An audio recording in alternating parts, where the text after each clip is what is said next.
एक कदम ईश्वर की ओर। निर्वाण प्रकरण पूर्वार्ध 124वां सर्ग। जीवों की निष्कारणता, राग से बद्धता तथा अवस्था आदि का वर्णन। दूसरी सिद्धियों की अपेक्षा आत्मज्ञान का उत्कर्ष इसलिए है कि वह नित्य निरतिशयानंदानुभव रूप है और प्रत्यगात्मा की निरतिशयानंद रूपता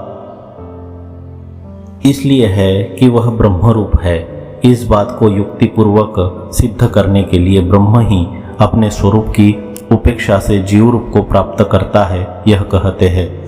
महाराज वशिष्ठ जी ने कहा, हे रामभद्र, जैसे कोई ब्राह्मण अपने स्वभाव सिद्ध सात्विक ब्राह्मण धर्म का धीरे धीरे उल्लंघन कर दीर्घ काल के बाद नीच स्त्री की नीच रूपता का अंगीकार करता है, वैसे ही परब्रह्म परमात्मा भी बुद्धि आदि के संग से बुद्धि जनित भोग की इच्छा से अपने नित्य सिद्ध पूर्णानंद स्वभाव का उल्लंघन कर जीव रूपता का अंगीकार करता है।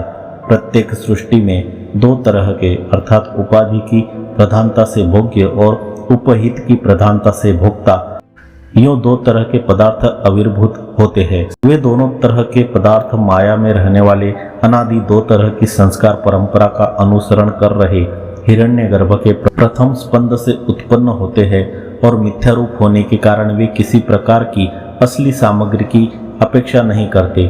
ठीक ही है कि स्वप्न के घट आदि पदार्थ दंड चक्र आदि अपनी उत्पत्ति में सामग्री की अपेक्षा नहीं रखते। श्रुतियों में जन्म और कर्म का बीजांकुर के सदृश अनादि परस्पर कार्य कारण भाव बतलाया गया है। ऐसी परिस्थिति में कर्म शून्य ईश्वर का जीव रूप से प्रथम सृष्टि में प्रादुर्भाव कैसे होता है, ऐसी आशंका होने पर कहते हैं, हे प्रिय, उपहित चैतन्य के द्वारा संपादित कर्मों से ही प्राणी ईश्वर से निकलकर भिन्न भिन्न अनेक तरह के जन्मों का अनुभव करते हैं।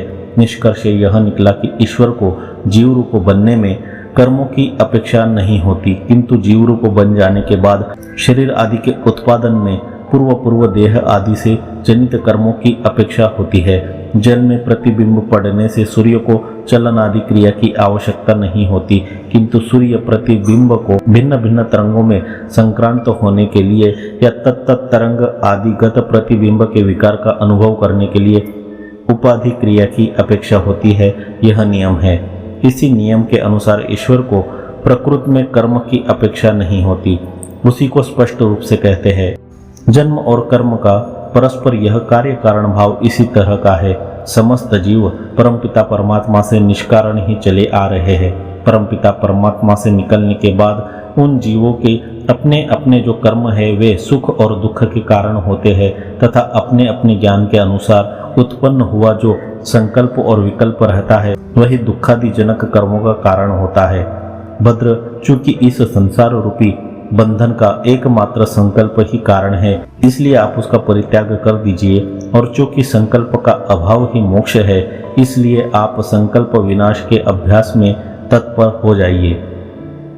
श्री राम जी, धीरे धीरे निरंतर संकल्प विकल्प की अवस्थाओं का परिहार करते हुए आप विषय और इंद्रियों के विभ्रमों से सावधान हो जाइए, क्योंकि विषय और इंद्रियों का विभ्रम होने पर ही किसी में अनुकूलता और किसी में प्रतिकूलता समझकर प्रवृत्ति और निवृत्ति का संकल्प हुआ करता है तथा फिर पुरुष विषय बंधनों में फंस जाता है।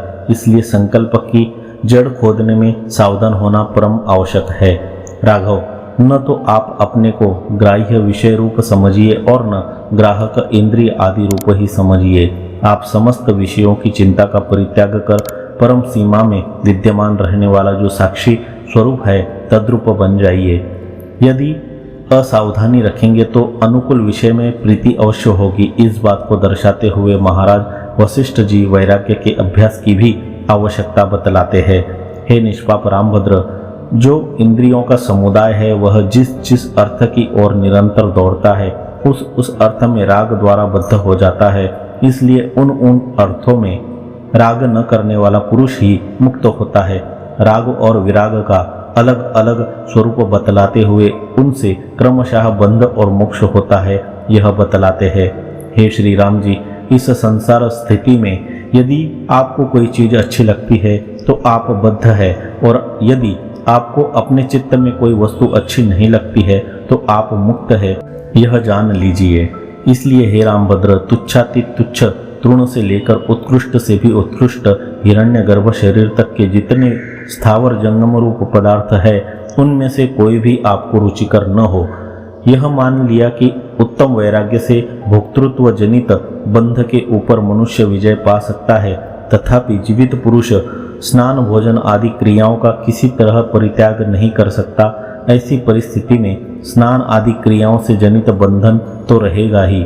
इस प्रश्न पर कहते हैं, जो कुछ आप करते हैं, जो कुछ आप खाते हैं, जो कुछ होमते हैं, जो कुछ देते हैं, उन सब क्रियाओं में जितेंद्रिय और कुटस्थ आत्मा में प्रविष्ट मति हो जाने पर न आप कर्ता होते हैं और न भोक्ता ही होते हैं।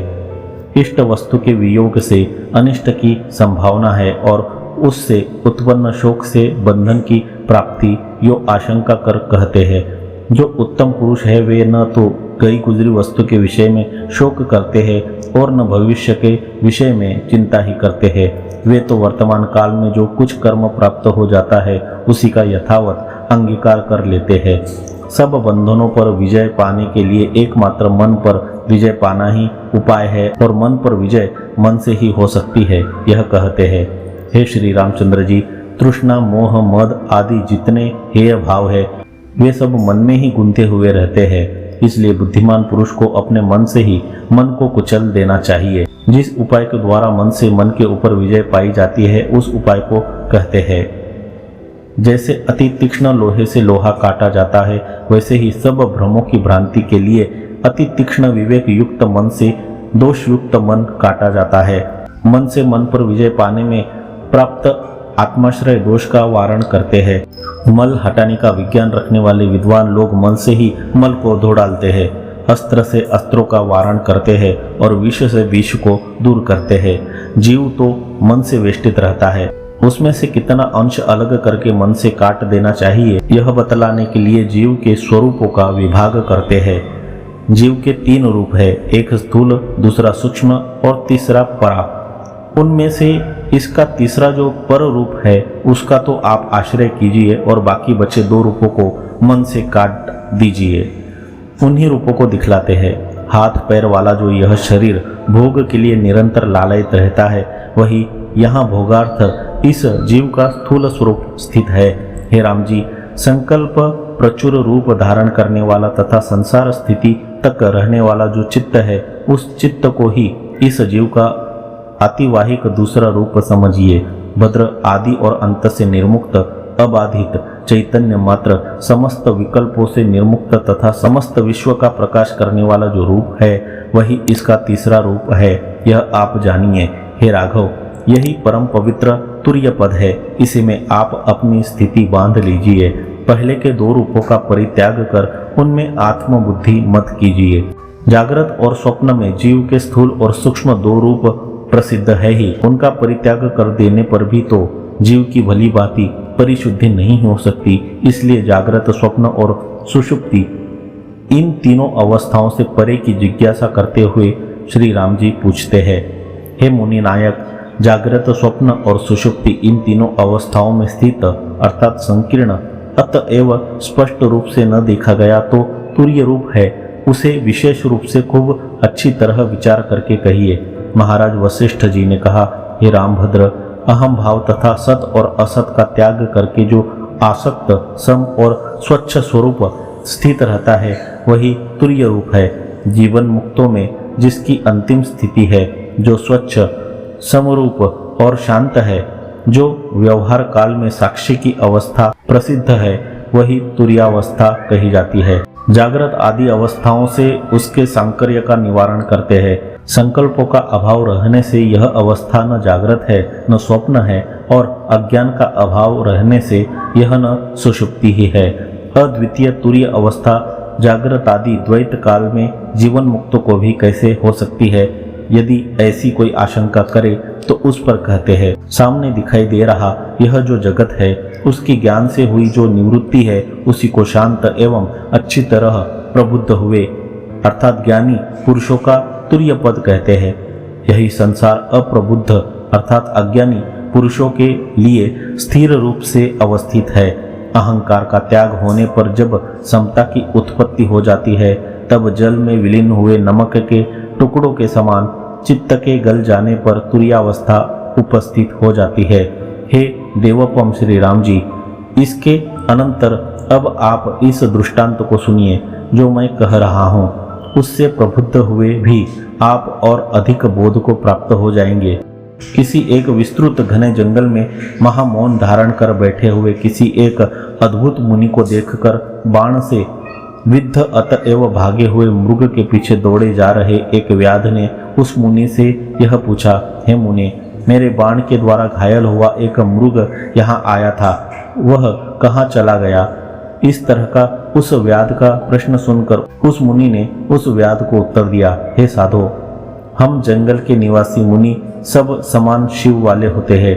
व्यवहारों में समर्थ जो अहंकार रहता है वह हम लोगों में है नहीं।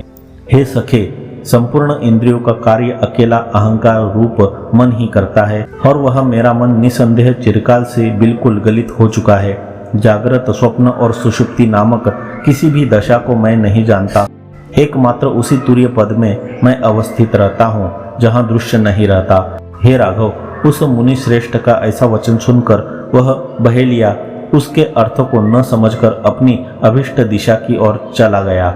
इसलिए मैं कहता हूँ कि हे महाबाहो, तुर्य से अन्य कोई दशा नहीं है। निर्विकल्प चित्त ही तुर्य है और वही यहाँ पर विद्यमान है, अन्य कुछ नहीं। क्योंकि जागृत, स्वप्न और सुषुप्ति ये तीनों चित्त के रूप है, अर्थात रज आदि गुणों की प्रधानता से तीन विभाग करके तीन अवस्थाओं को दर्शाते हैं, घोर, शांत और मूढ़।